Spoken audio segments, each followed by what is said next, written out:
So it is my great honor and pleasure to introduce Michael Porter.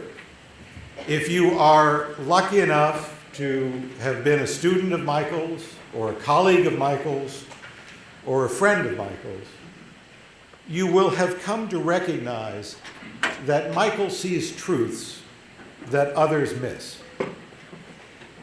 And to that insight, he adds unflagging enthusiasm and a commitment to real intellectual rigor. There's no real way to enumerate the number of articles and books that Michael has written, the influence that he's had on global leaders, both in business and in government around the world. If you really want to save space on your library, you should only get the HBR issues that don't have a copy, have an article by Michael in them. But then, of course, why would you want those issues?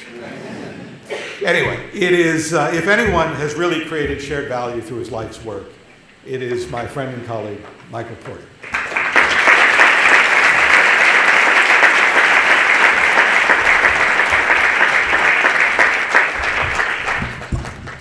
My gosh, that was much too generous. But keeps me going, Mark. A lot of work to be done. Well, first of all, I want to just add my thanks and congratulations to Justin.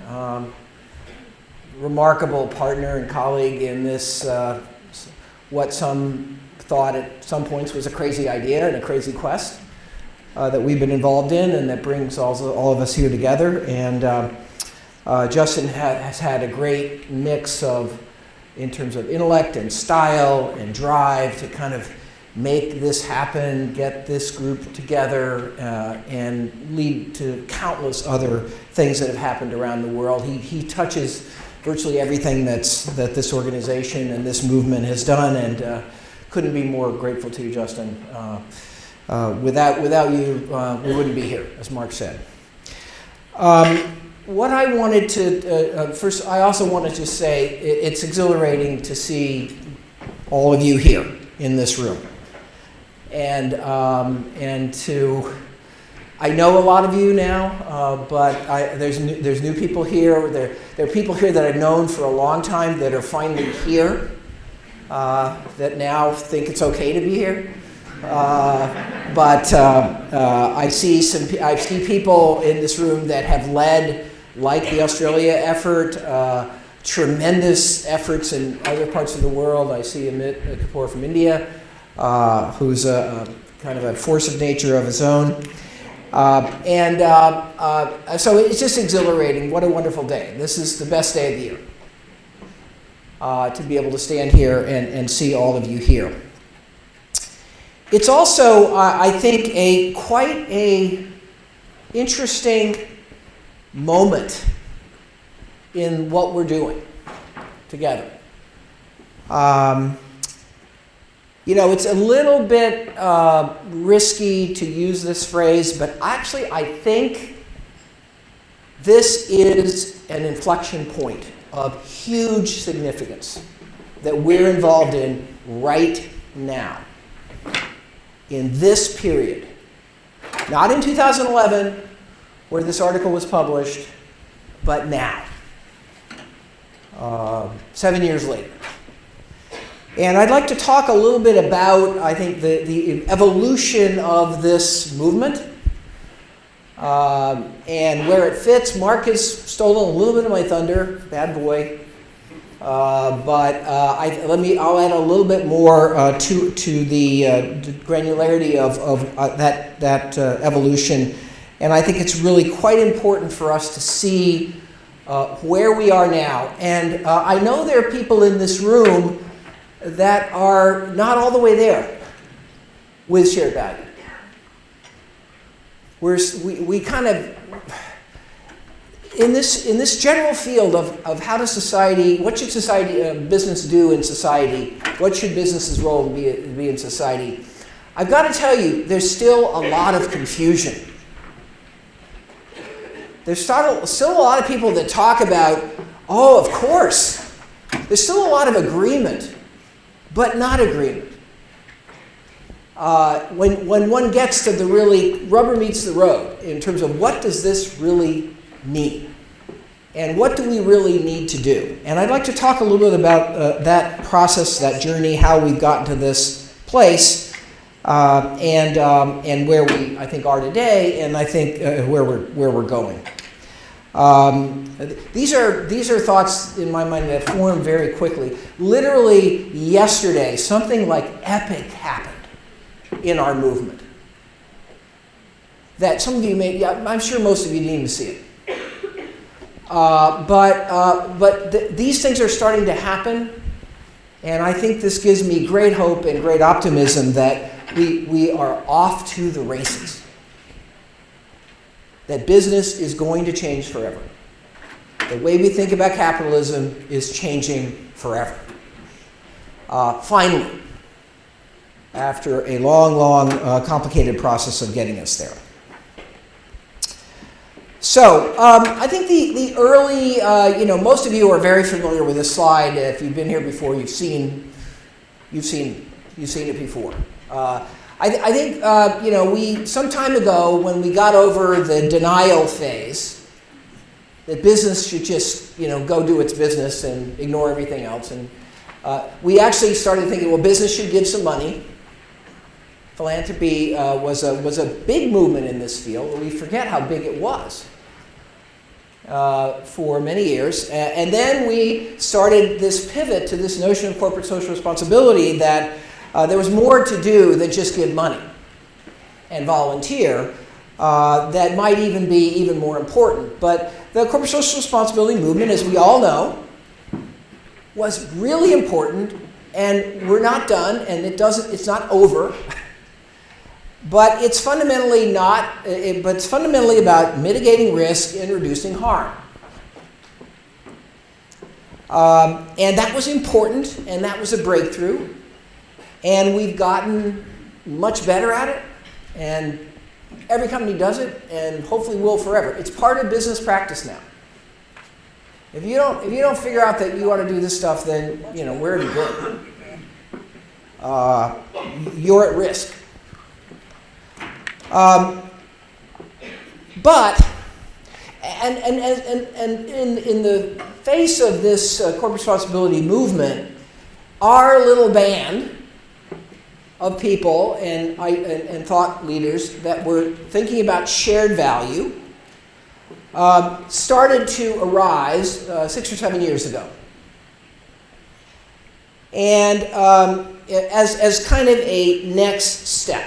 And a foundation has been built of what that next step looks like. And we'll talk a little bit more about that later, but hopefully if I called any of you up to the podium now, you could explain it, what the next step is, the shared value step. That said, it's been frustratingly slow to move people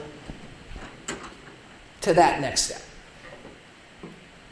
Even though everybody agrees with sort of the basic idea that business has to have an impact on society.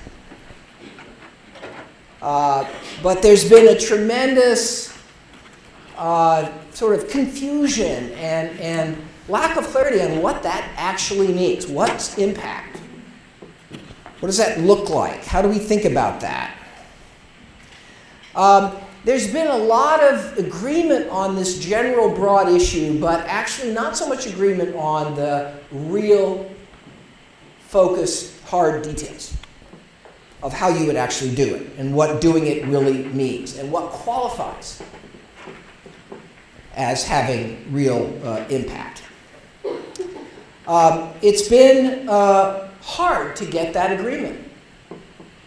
We've tried. I've been in, I train CEOs, every year. I train probably another 25 CEOs at Harvard, and we're out there all the time. We're talking about this with lots of organizations, and everybody agrees we have to worry more about social impact. Everybody agrees we have to, business has to be a bigger force. But in terms of what that means, what that looks like, wow, it's squishy. You can talk and you can get aligned, but then it turns out you're not really aligned when you raise a certain issue. Oh no, I'm not saying that. We've kind of been in this process for the last several years. And I think as a result, we've got tremendous progress in this group. If you look at the Shared Value Initiative, there's probably thousands of examples now. There's this movement around the world that you've heard about. So in a way, things have been happening. But it's been challenging. Now, part of the issue has to do with what's been happening in the investor community.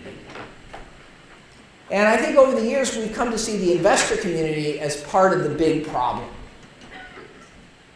That they aren't buying in. The business would kind of like to buy in, but the investor community hasn't wanted to buy in.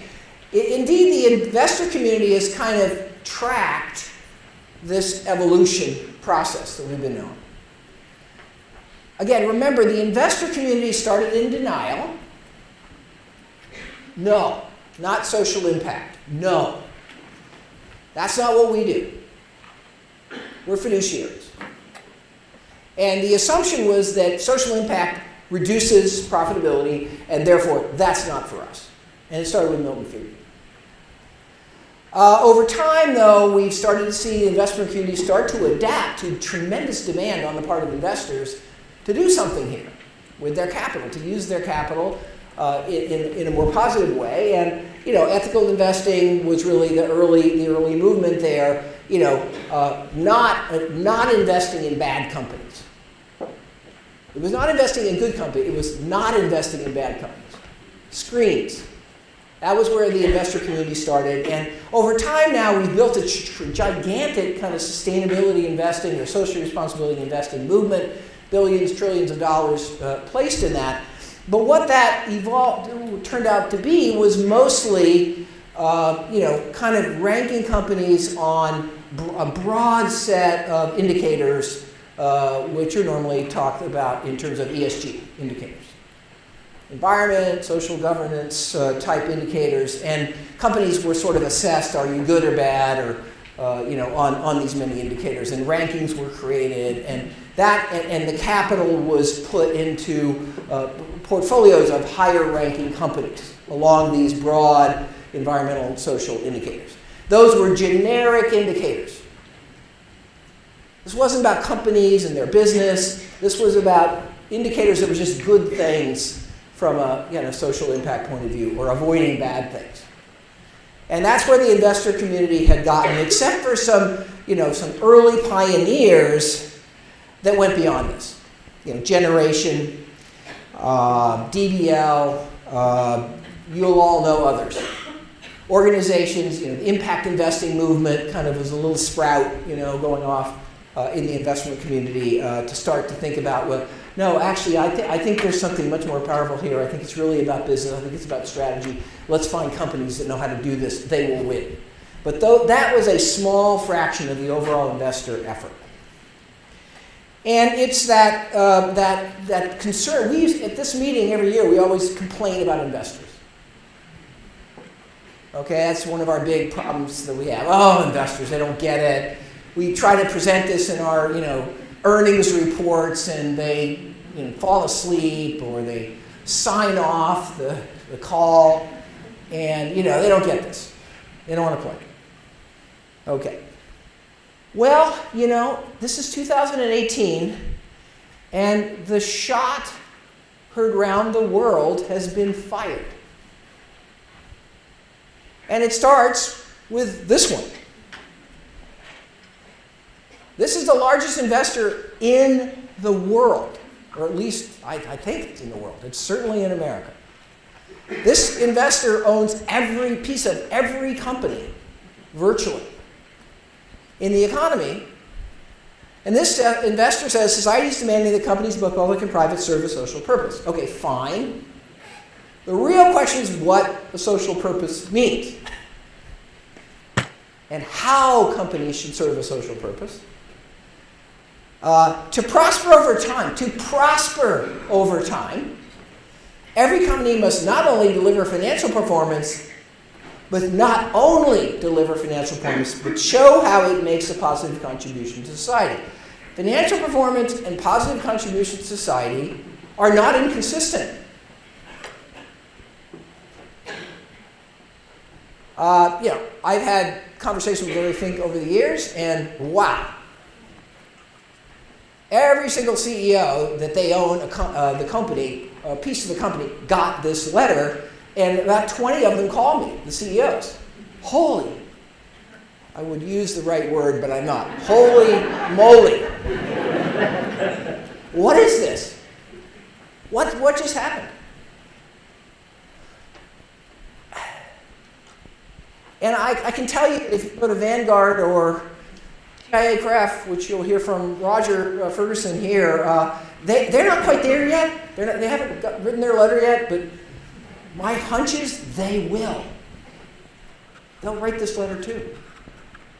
And between the three of them, they own almost everything. Not really, but they own a big, huge chunk of the enterprises. But what really got me going, and is why I'm giving this somewhat bizarre talk today, as opposed to my more typical talk, is what happened yesterday.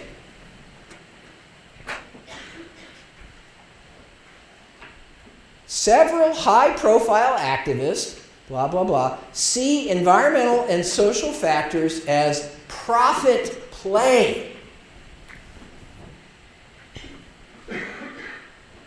Wall Street activist investors, once known for pushing for extreme cost cutting or just about anything that would boost the bottom line, are starting to use their money to promote a different kind of corporate action, social and environmental change.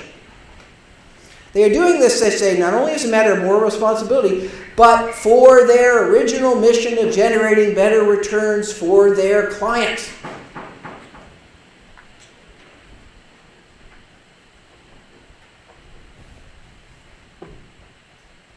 This happened yesterday. And, I know other people like this. The problem isn't investors anymore. The problem is us. We have to, as business leaders, we have to rise to this challenge. We have to deliver on what I think now the investment community and the leaders in that community are starting to understand. And the question is now increasingly, how do we do that? How do we get business aligned on what to do? How do we get clarity on what shared value really is? It's been really hard to get clarity because we have a whole array of stuff out there, and language and words and concepts and pet ideas that have been flowing out for decades. And a lot of those ideas were kind of prescient and innovative. But unfortunately, what they did was they didn't actually provide the clarity and the playbook for how to do this. You recognize all these concepts. It's the circular economy, Well, that's kind of like shared value, right? But actually, when you start thinking about it rigorously, it's really not about strategy. It's not about, competitive advantage. It's a more general idea around the economy. Green capitalism, net positive. There's something a little closer to shared value, net positive. That means the positive outweighs the cost. As we think about social impact, a huge part of the space here has been focused on the environment. But environment is just one part of social performance. There's a lot of other dimensions. And what we need to do is move beyond a view where it's the environment, that's it. There's a lot more that matters out there than just the environment, okay? But yet many of the the movements here have really been focused on that one area. I'm not against working on that area, of course not. I've written extensively in that area, but it's more than that. And then there's been a lot of discussion about making capitalism better.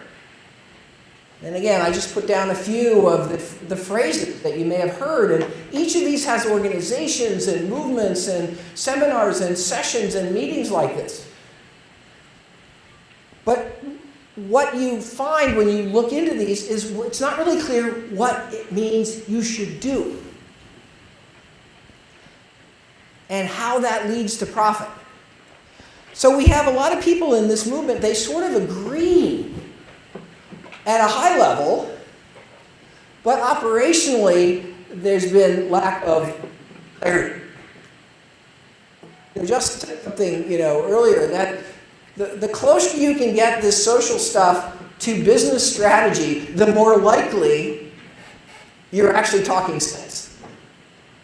And not just values and ethics and things like that. So of course, this group of people has been really trying, but it's been hard. And partly because of the movement that's evolved and all the various shoots of ideas that have been put out there. And then there's some things that get fairly close to shared value, like triple bottom line. I mean, in a way, that was a very, very prescient early concept.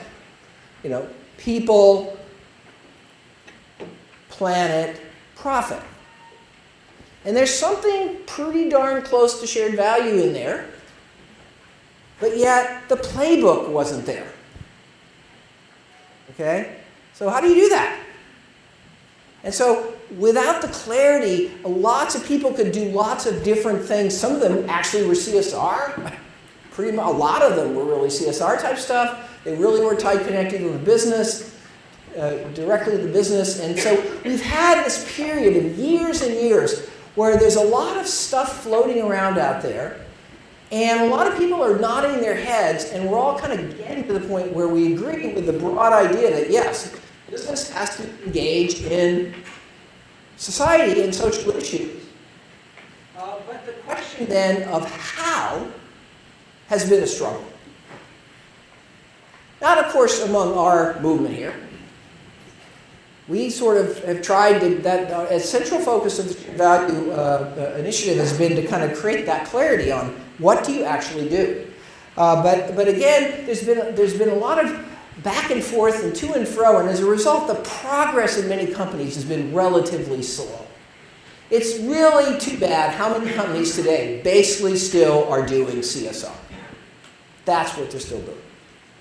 They haven't gone beyond it. And that's because they couldn't get, their board is uncomfortable, or there's all kinds of reasons. The central idea that we have sort of been working on together for the last 7 or 8 years, post-article, is a next phase that is exquisitely clear. And that next phase says, if we think about making social change and improving, addressing social issues, and we want to take this to the next level, we have to do it through the business with a business model. And a business model means that we have to make the dreaded word profit. Profit is essential to any real progress in changing society through business. If there's no profit, you lose what I like to call the magic of capitalism. If there's profit, you can self-sustain. You don't have to decide how much money to give this year. You give as much as you can as long as you can deploy it with a profit. And it's scalable, okay? The concept of shared value puts social impact in a different zone than all those movements that I showed you earlier. Those are more aspirational. They're more about what would be good. This is actually about business. It's just business. We have to learn about making social and community and that broad range of impacts that matter for society. We have to start thinking about those only as just business. We can't think about them with our heart. We can't think about them with our ethics. We can't think about them with PR in mind. We have to just learn to think about, we can do all those things on the side, it feels good. But at the core, we have to think about these as business. That is the huge gap that we haven't been able to cross, or gulf, I should say, in this issue on a global basis. But I think the world is ready for this. I think we're ready. And hopefully, hopefully your company is ready. And we can stop having those kind of confusing discussions about what we're going to do and how to think about it. Is this really business or not? Or is this something else in some other bucket?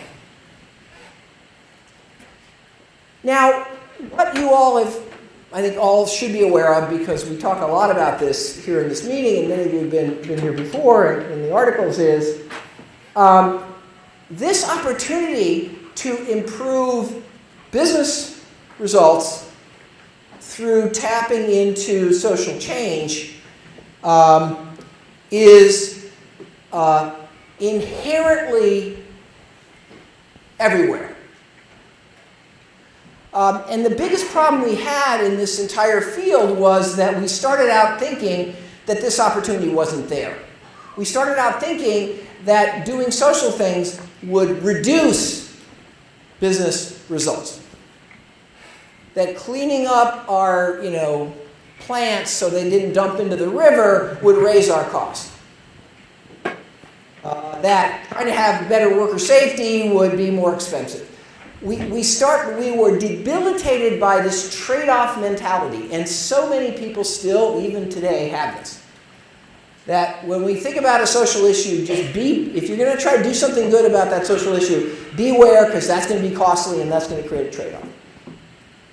We were poisoned by the concept of externalities. The concept of externalities says that when a company pollutes, for example, it inflicts costs on society but doesn't bear any of those costs itself. But what we've come to understand is that's wrong. When a company pollutes, it inflicts costs on itself. It's wasting resources. It's using inefficient processes. And over again, if we reduce environmental impact in almost every possible dimension, we learn over and over again we're more efficient, we're more productive. Our costs go down. Our profits go up. So with this group, hopefully, sitting in this room, we've understood that we can't be fooled by the history. And by the way, a lot of this history was created by my colleagues. Now, I'm a dreaded PhD in economics. And it was economics that invented this view of the world, which I think now is rapidly changing. And now economists are some of the leaders in figuring out how to do effective social change. But this we had to overcome. I'm trying to help all of us understand, why has this been as big a struggle as it's been? And the answer is because of the context and the history and where we're coming from and what people's beliefs were. What we're learning from the shared value movement is over and over again, we're learning that we can actually use conventional markets to deal with a lot of market failures or social problems, rather than have to use market failure thinking, government, NGOs, donations, and so forth. We can't solve all our problems through markets. We know that. We know there's some areas we just have to either give money or have government take over or have an NGO take over. But boy, we can serve a lot of needs and social problems with markets. And it's our job in business to figure out how to deal with those problems. So whatever issue it is, early childhood diseases or whatever that issue is, the first place we got to look is, could we find a way to make a market work here? And again, there's still a suspicion of markets among folks that are not, working in companies. Even people working in companies sometimes are suspicious of markets. And so you can see why it's been a long journey to get us here. But if activist investors have figured this out, it's time. It's time. It's time to take the leap. Shared value, as Justin said, is not about doing good. It's strategy. Good old business strategy. It's an opportunity to differentiate ourselves in meeting needs better of customers and markets we want to serve. It's an opportunity to reduce our costs and do things more efficiently. Shared value is not about all this other stuff. It's actually about strategy. And the more clearly we can see it that way, the more progress we'll make. But it's been hard to shed the other baggage that comes from this long history of business under attack for not being supportive and helpful, and therefore we want to bolster our reputation and do things to make us look good, like good people, and we have to shed all that history and just view this as business strategy. We all understand the key concept of business strategy, and when we teach shared value now at HBS, the first day we talk about strategy. That's where we have to hook this work. Strategy is about how do we differentiate ourselves. We differentiate ourselves so we can produce a better, more unique product. And social dimensions of our products and environmental dimensions of our products are very much part of the needs that customers want. And they become a critical way of differentiating ourselves. And we create competitive advantage if we can lower our cost. And what we're learning over and over again is the way we have been doing things is ridiculously costly compared to better ways of doing it that reflect the kind of societal and social needs that we have often not recognized as critical to how we do business. We have found that we can transform how we do everything in the company. Virtually every dimension of the value chain is now being reinvented by shared value thinking. How we purchase, how we run our supply chain, how we run our trucks, how we do marketing, how we do sales, how we do after-sales service, how we deal with our employees, how we deal with employee health issues, how we create skills. Everything is, the curriculum of business schools is being rewritten. That was not something that every professor raised their hand and said, oh yeah, let's rewrite our curriculum. It took a long time to get over that bar of that sort of view. No, we kind of know how to do supply chain management. Well, guess what? We don't. Because we never considered this and this and this and this, which are the kind of the things that, from a silo point of view, we really care about.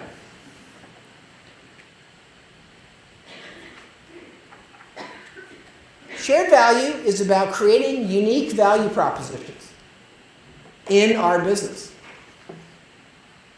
Shared value is about creating distinctive ways of operating, delivering our products better, purchasing better, making better, distributing better, marketing better. Shared value is about the ability to distinguish ourselves more clearly through making clear trade-offs about what we want to do versus what our competitors want to do. You all know this stuff. This is a strategy example that I'd love to talk about, but I don't have time. But at the core, what we're talking about here, at a very meta level, what shared value offers us is the opportunity to actually shift the nature of competition that we see in virtually every industry. In most industries, we kind of fell into a pattern of here's how you compete. You're always improving your features and your functionality of the product in more conventional ways. You're finding ways to be more efficient and take out unnecessary costs. And there was kind of a rhythm of how you competed in food or competed in mining or competed in almost any other industry. What shared value has done is it's opened up a floodgate of opportunities to do it differently. And we're going to hear about those kind of companies throughout this meeting. And we like to think of that as a lot of historical competition in industries was more zero-sum. We kind of sort of copied each other and tried to do it a little bit better. Shared value opens up the opportunity to do it differently. And therefore, you have companies that can serve different kinds of needs in different ways. And hopefully, the value for society goes up.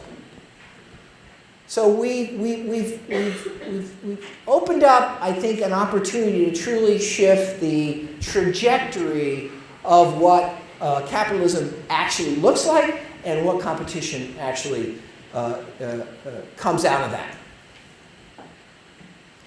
Shared value is an enormous opener of opportunity for new strategies, new needs to meet, new ways of getting to the market, new ways of making and delivering our products, and so on, and so on, and so on.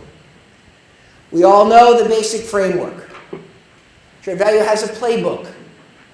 It says these opportunities come in 3 broad buckets: how we rethink our products and our customers, how we rethink how we operate our value chains, and how we think more broadly, not just about what's happening inside the company, but what's happening in the business environment in which we're drawing in the company to do what we do. Okay, we've talked about this many times. Everybody here should kind of be able to recite this stuff in their sleep. But the wonderful thing about this is we have a playbook. We know how to start looking. It's hard to do it. It takes innovation and so forth, but we have that playbook. And we have to learn how to do it better and better. And we have to keep raising the bar of intellectual expertise about how to do this. We've got great examples, Discovery Health, and that you just can't debate whether they're successful or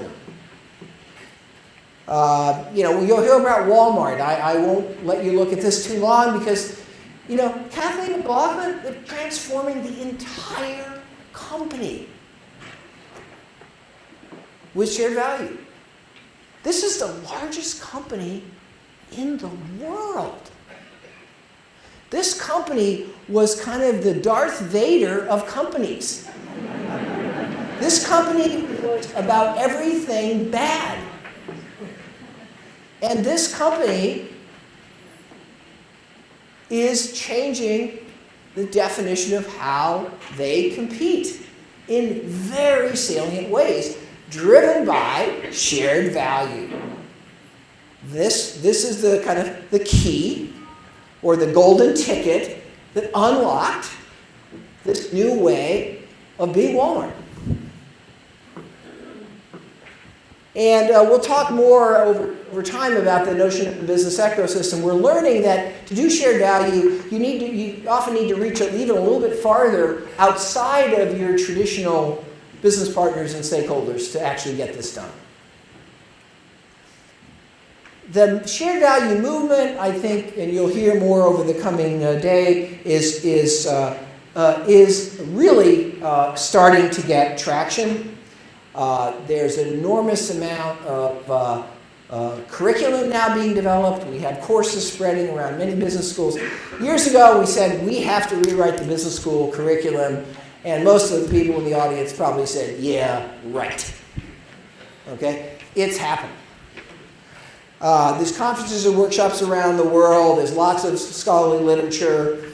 There's the country initiatives you've heard about. There's the prizes for shared value around the world you've heard about. There's the Change the World list that has been an extraordinary catalyst for starting to make this a serious sort of externally refereed process of thinking about this.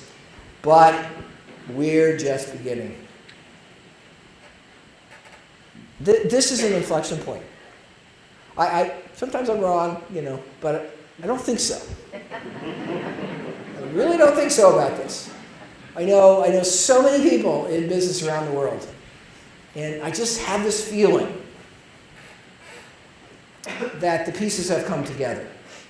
So I hope all of you, first of all, will feel extremely excited about the opportunity now that has presented itself.